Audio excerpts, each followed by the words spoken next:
Isang mapait na bagong taon ang sumalubong sa pamilyang Canson mula sa Kidapawan City. Tinambangan at pinagbabaril ng mga armadong suspect ang mga biktima sa kanilang sasakyan. Dead on the spot ang lalaki at patay naman ang kasamang babae nito.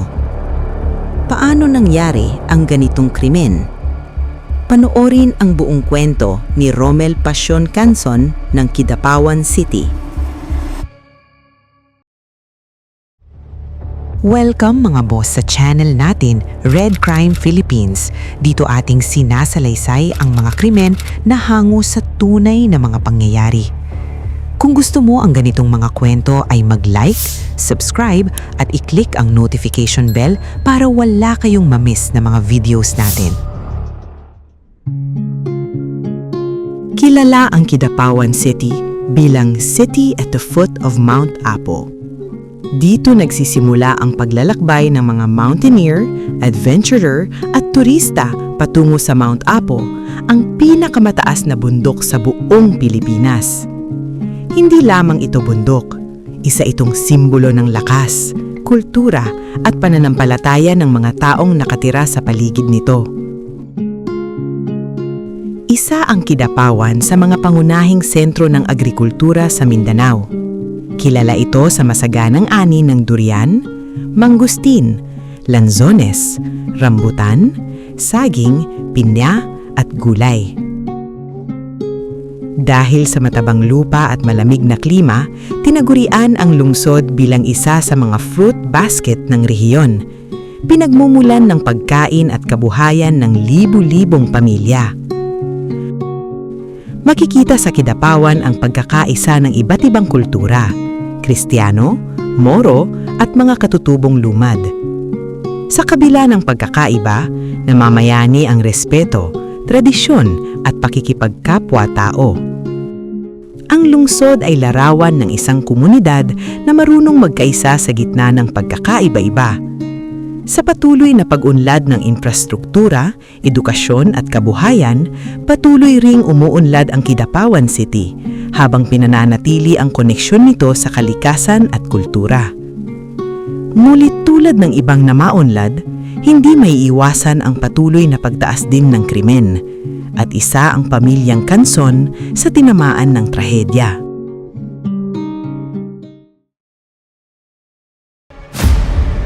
Si Romel Passion Canson ay isinilang at lumaki sa Canapia Subdivision, Kidapawan City, North Cotabato. Dito niya ginugol ang kanyang unang mga taon at nag-aral noong kanyang kabataan. Bilang isang bata, siya ay kilala sa kanyang mga kapitbahay bilang masunuring anak kina Mildred at Robin Canson, mga magulang na nagtaguyod sa kanya sa simpleng pamumuhay. Sa kanyang mga elementarya at high school na araw, siya ay isang masipag at mabait na estudyante at nakapagtapos ng pag-aaral sa high school.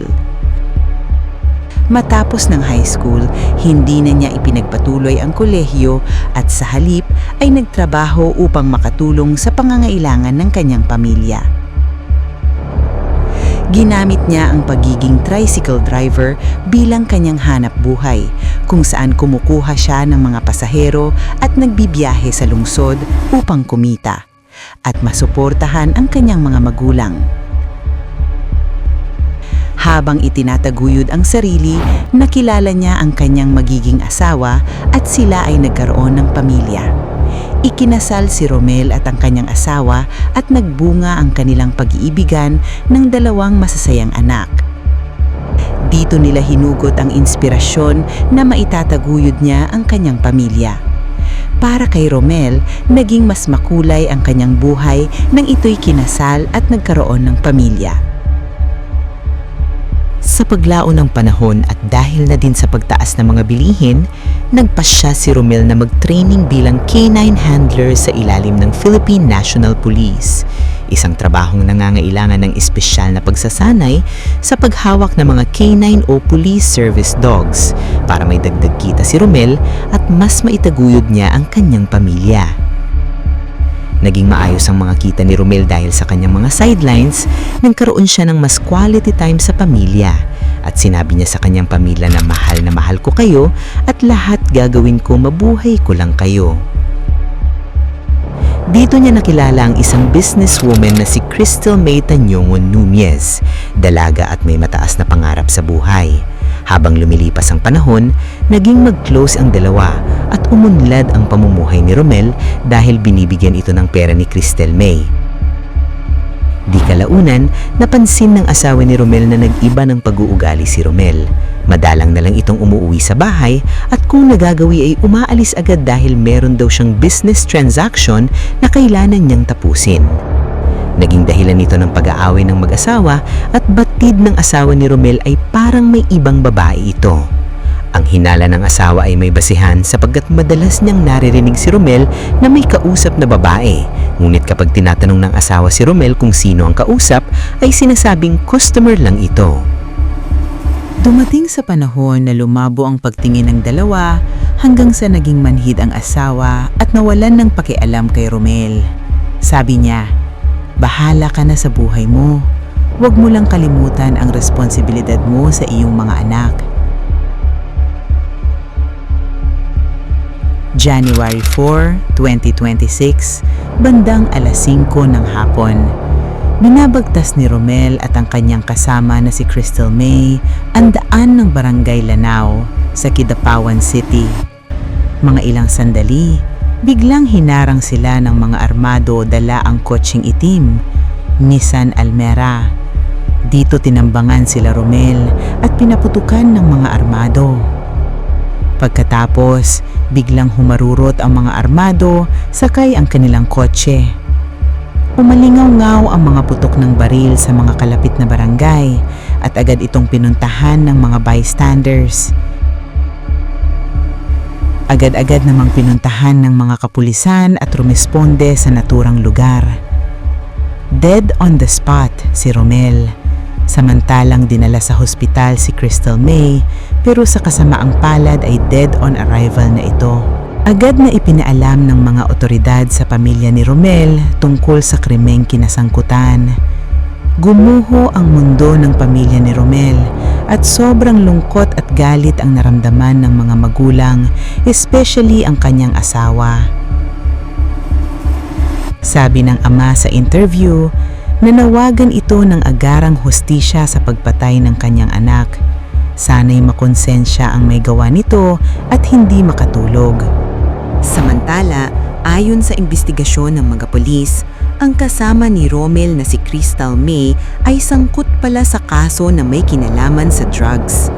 Nahuli si Crystal May sa ginawang buy-bust operation ng Matalam Police Station noong November 5, 2021. Naaktuhan ditong nagbebenta ng hinihinalang shabu. Na-recover ng mga kapulisan ang maliit na pakete ng shabu na nagkakahalagang 1,000 piso at pocket money na 1,000 pesos na nagsilbing marked money. Ayon sa kapulisan, posibleng may kinalaman ulit sa drugs ang krimen na ito at patuloy na kinikilala ang mga involved sa kasong ito. Samantala, pinabulaan ng ina ni Romen na si Mildred Canson na hindi niya kilala ang babaeng si Crystal May dahil hindi ito nagagawi sa kanila. Ayon sa mga kapitbahay, ay baka daw may relasyon ang dalawa at ito ang dahilan ng matinding away ni Romel at ng kanyang asawa. May iba namang nagsabi na baka drugs ang dahilan sa pagkamatay ng dalawa.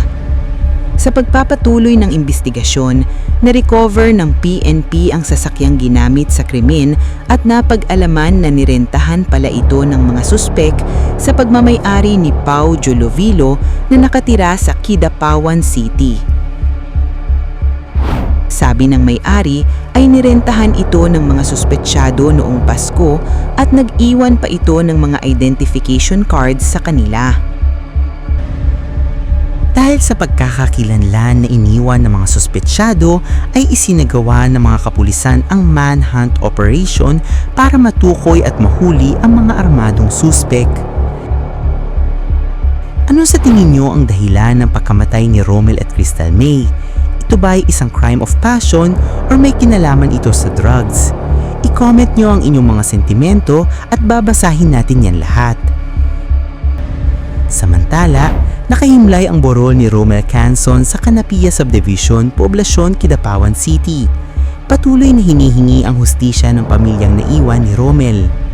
Nangako naman ng kapulisan na gagawin nila ang lahat upang makamit ang hustisya ng pamilyang Canson. Patuloy kayong mag-antabay sa channel natin, Red Crime Philippines, para sa update ng kasong ito.